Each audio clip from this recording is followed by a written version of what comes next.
ঢাকায় পিঙ্ক বাস চালু হয়েছে। এই বাসের চালক, হেল্পার, যাত্রী সব নারী। নারীদের জন্য বিশেষায়িত বাস চালু করার বিষয়ে আপনার সুচিন্তিত মতামত জানতে চাই। এই গাড়ি ড্রাইভিং করবেন নারীরাই। নারীদের ড্রাইভিং করার শরঈ বিধান কি? এরপরে প্রশ্ন হলো, একজন লিখেছেন ঢাকায় পিঙ্ক বাস চালু হয়েছে। এই বাসের চালক, হেল্পার, যাত্রী সব নারী। নারীদের জন্য বিশেষায়িত বাস চালু করার বিষয়ে আপনার সুচিন্তিত মতামত জানতে চাই। নারীদের যে প্রাইভেসি আছে, তাদের যে নিরাপত্তার বিষয়টি আছে, সব বিবেচনায় তাদের জন্য আলাদা বাস চালু করার উদ্যোগ সন্দেহাতীতভাবে প্রশংসনীয়। সংশ্লিষ্টদেরকে আমরা এই জন্য ধন্যবাদ জানাতে চাই এবং সেই সাথে শিক্ষা প্রতিষ্ঠানে নারীরা যেন কোনো প্রকার হ্যারাসমেন্টের শিকার না হন, সেজন্য তাদের জন্য বিশেষায়িত শিক্ষা প্রতিষ্ঠানের সংখ্যা বাড়ানোরও আমরা জোর দাবি জানাচ্ছি, সেটা স্কুল লেভেল থেকে না একেবারে ইউনিভার্সিটি লেভেল পর্যন্ত। এবং তার পাশাপাশি ক্যান্টিন এবং রেস্টুরেন্ট ইত্যাদিতেও তাদের প্রাইভেসি মেনটেন করে তারা যেন খাবার গ্রহণ করতে পারেন, সার্ভিস নিতে পারেন, সেজন্য তাদের জন্য বিশেষ বিশেষ উদ্যোগ গ্রহণ করাও কিন্তু সময়ের প্রয়োজনীয় দাবি। আমি আশা করব সংশ্লিষ্ট কর্তৃপক্ষরা এই বিষয়গুলোতে মনোযোগ দিবেন। এবং আবারও ধন্যবাদ জানাই যে মেয়েদের জন্য আলাদা বাস সার্ভিস করে সন্দেহাতীতভাবে মেয়েদের নিরাপত্তা, তাদের প্রাইভেসি রক্ষা করার একটি গুরুত্বপূর্ণ কাজ আঞ্জাম দেওয়া হয়েছে। এর সাথে সংশ্লিষ্ট সকলকে আল্লাহ তাআলা উত্তম বিনিময় দান করুন। এরপর একজন লিখেছেন, নারীদের জন্য পিঙ্ক বাস চালু হয়েছে। এই গাড়ি ড্রাইভিং করবেন নারীরাই। নারীদের ড্রাইভিং করার শরঈ বিধান কি?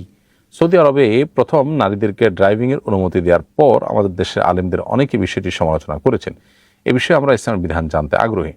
কোনো নারী যদি কোনো বাস চালাতে চান, কোনো গাড়ি চালাতে চান, মৌলিকভাবে সেটি শরঈ দৃষ্টিকোণ থেকে কোনো হারাম বিষয় নয়।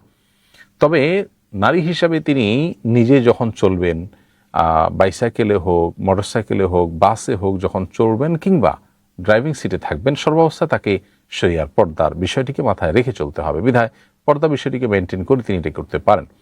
দ্বিতীয়ত, নারীদের গাড়ি চালাবার জন্য একটি শর্ত হলো যে সফরের দূরত্ব যদি হয় তাহলে সেক্ষেত্রে তার সাথে মাহরাম থাকতে হবে। সেটা তিনি গাড়ি না চালিয়ে গিয়ে যদি গাড়িতে আরোহী হিসাবে যান তখন একই কথা প্রযোজ্য। নবী সাল্লাল্লাহু আলাইহি ওয়াসাল্লাম বলেছেন, লা তুসাফিরুল মারআতু ইল্লা মা আযি মাহরামিন। কোনো নারী মাহরাম ছাড়া সফর করতে পারবেন না। তার সাথে তার সেফটি, তার সিকিউরিটি, তার প্রাইভেসি এটি যেন রক্ষা হয়, সেজন্য একজন মাহরাম পুরুষকে সাথে রাখার নির্দেশনা দেওয়া হয়েছে। অতএব সফরের দূরত্বে যদি কোনো নারী ড্রাইভিং করে যান তাহলে তার জন্য এই শর্ত রয়েছে। আর সেটি যদি না হয় তাহলে 10, 20, 30, 40 কিলোমিটারের মধ্যে তিনি যদি গাড়ি চালনা করেন এবং তার মাধ্যমে জীবিকা নির্বাহ করেন তাহলে সেটা শরীর দৃষ্টিকোণ থেকে জায়েজ আছে। তবে সেটি করতে গিয়ে যেন পর্দার ব্যাঘাত না ঘটে, শরীর পর্দা যেন মেনটেন থাকে, সেই জিনিসটি তাকে বিশেষভাবে লক্ষ্য করতে হবে। এরপর একজন লিখেছেন, হজ ফরজ হওয়ার আগে নফল হজ আদায় করেছেন, পরবর্তীতে তার উপর হজ ফরজ হলে তাকে কি পুনরায় হজ আদায় করতে হবে?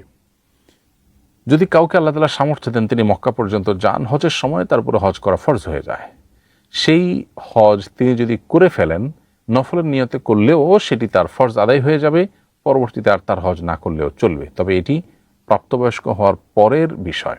যদি কেউ প্রাপ্তবয়স্ক হওয়ার আগে নাবালেগ থাকতে হজ করে থাকেন তাহলে তার প্রাপ্তবয়স্ক হওয়ার পর যখন আল্লাহ তাআলা সামর্থ্য দিবেন তখন হজ করা আলাদা করে ফরজ হবে, তার কথাটা ভিন্ন।